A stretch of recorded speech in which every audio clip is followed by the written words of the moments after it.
Welcome back to The Finish right here on Cron 4 Plus and YouTube. I'm Corey Smith. And I'm Tor Smith. Tor, earlier this week we had one hell of an opportunity. We got a chance to speak with former WWE Women's Champion, former Miss Money in the Bank, former NXT Women's Champion, Miss Tiffany Stratton.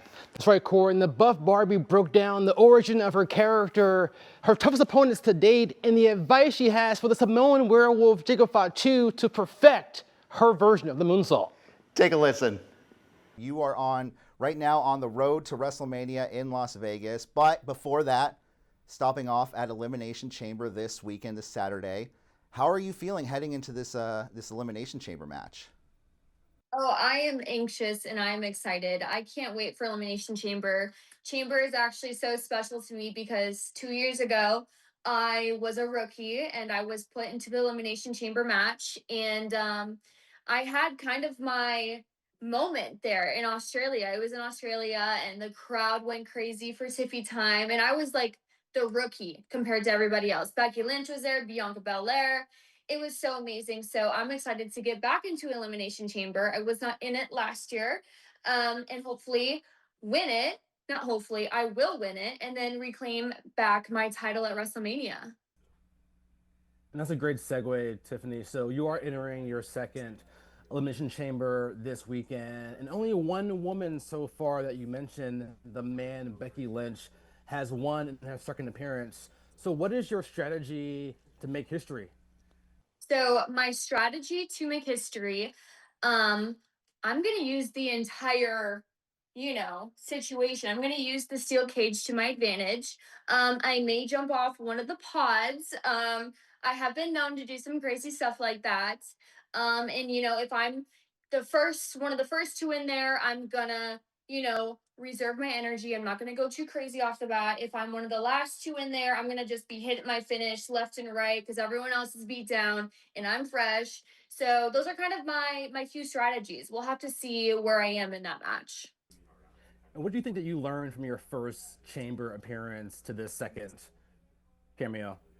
I learned a lot in between then. I feel like that Elimination Chamber, I was still so new. I was kind of just happy to be there. I did eliminate somebody in my first chamber. I eliminated Naomi.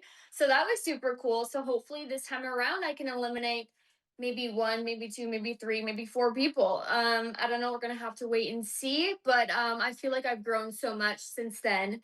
And my move set's developed a little bit, so hopefully my move set now helps me a little bit more in this chamber match. In the background, I can see it says Tiffy Time. You know, fans do love Tiffy Time, and I've seen in person the huge pops you get for your entrances. So what do you think fans love you so much?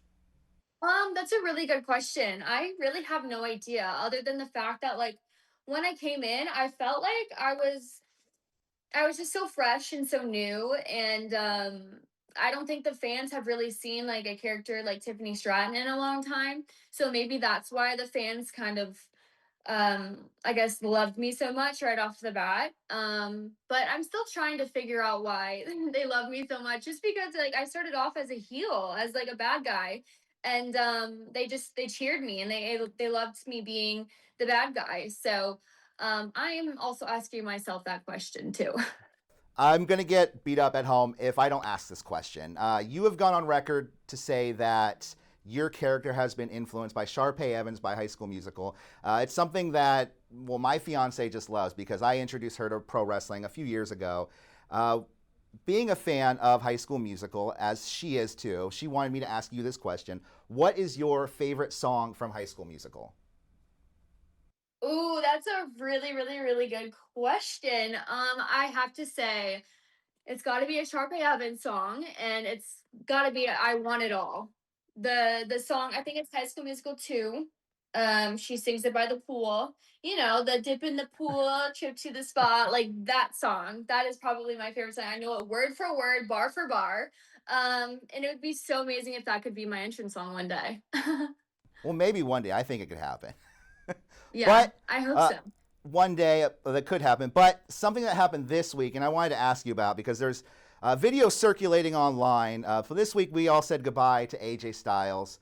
But happening at the same time, there's this video of you and Nia kind of messing with AJ Styles at the Royal Rumble, kind of heckling him a little bit, calling him Uncle Allen.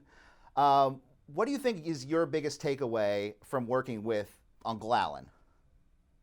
That's a really good question. I love Uncle Allen. He's just always somebody that is there to give advice. Like, and I feel like he gives the best advice. It's not just like, oh, have better kickouts, or oh, like he gives like really good sound advice. And he's somebody that I look up in the ring. I feel like with my style, he I've never seen anybody move so fluidly. Like he is so amazing in the ring. It's so awesome to even be on a roster at the same time as him. I feel like I'm living people's dreams, just being on the same roster as him, and being on the same show as him. So yeah, I love Uncle Allen. He's the best. And he's such a good person. You think of Styles Clash, a pretty iconic finisher, and you think of the prettiest moonsault ever, one of the best finishers in pro wrestling right now. So I have to ask, what inspired the name, and who do you think has taken the best, prettiest moonsault ever so far?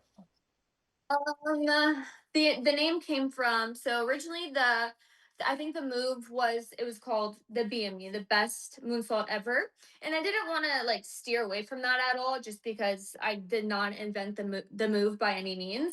So I just kind of wanted to pay tribute to the person who did it before me, and kind of just say it's the prettiest moonsault ever because I'm pretty and I do it pretty.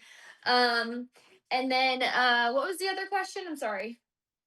Who do you think has taken the best, Oh, prettiest moonsault ever so far? who do I think has taken the best moonsault?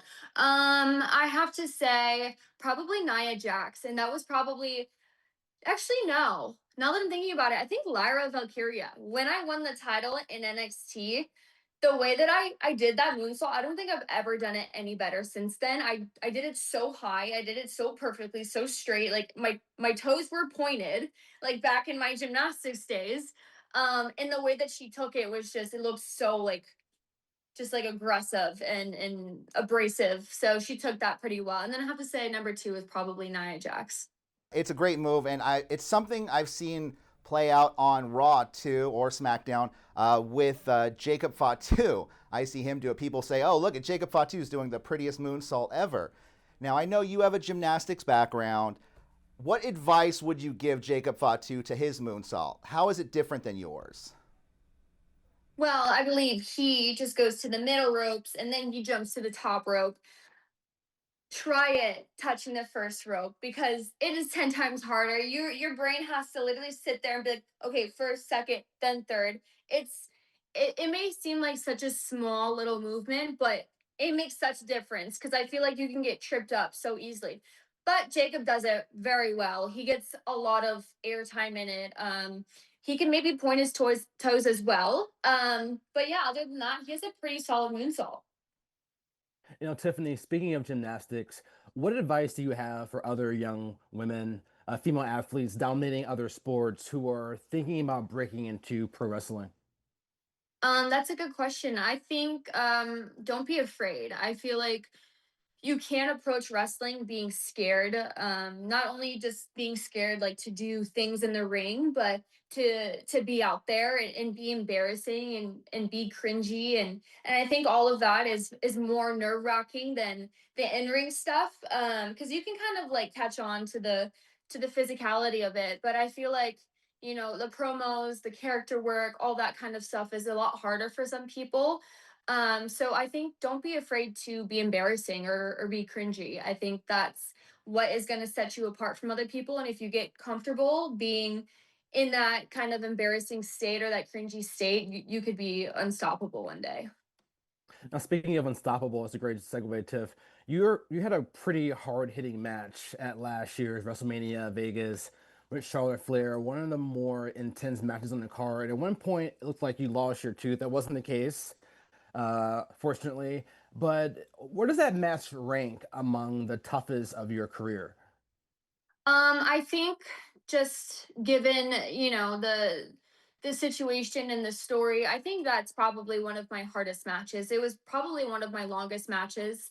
I have to say that, and then the Becky Lynch match at No Mercy.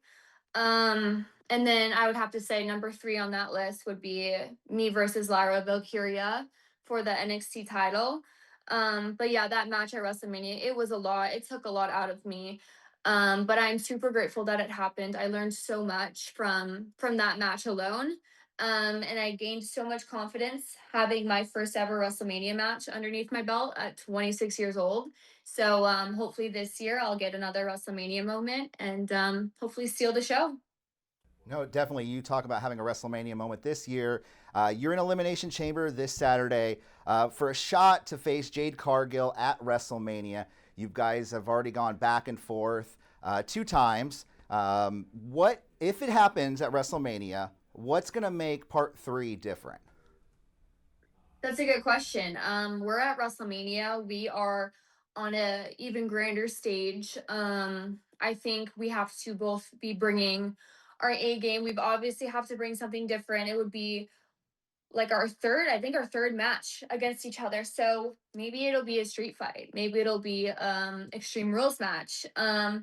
So I think maybe one of those elements would be cool to bring. Obviously we both know each other so well. I've beaten Jade Cargill, she's beaten me. So I think that alone kind of brings a little bit something different just because we know each other's weaknesses and our strengths now. So I think it would be a really cool matchup for another time. All right, before we get out of here, WrestleMania is just under 2 months away. Besides your WrestleMania moment, tickets are on sale right now, by the way. Besides your WrestleMania moment, what else are you looking forward to this year in Vegas? Ooh, obviously it's Las Vegas. I'm excited for just to be at a WrestleMania week. I feel like there's so much pressure, but like pressure for me, like it's a good thing. It means people expect something from you. I feel like there's so many amazing things you can do in Las Vegas. And I'm just honestly so excited to go back. I can't wait to feel the atmosphere, the people, the lights, everything. So I can't wait to go back to Las Vegas this year. No, definitely. I agree with you. This is going to be my second WrestleMania going to this year, and Tor and I will both be there. So we're both looking forward to partying it up Absolutely. in Vegas this year. Let's so go. Tiffany, thank you so much for joining us today on The Finish with Kor Tor. You have a great day. Thank you guys for having me. Take Thank care. you, Tiffany. Another huge thank you to Tiffany Stratton for stopping by The Finish. I think that does it here for us today. For The Finish, I'm Corey Smith. And I'm Tor Smith. We'll see you next time. Take care. Rock on.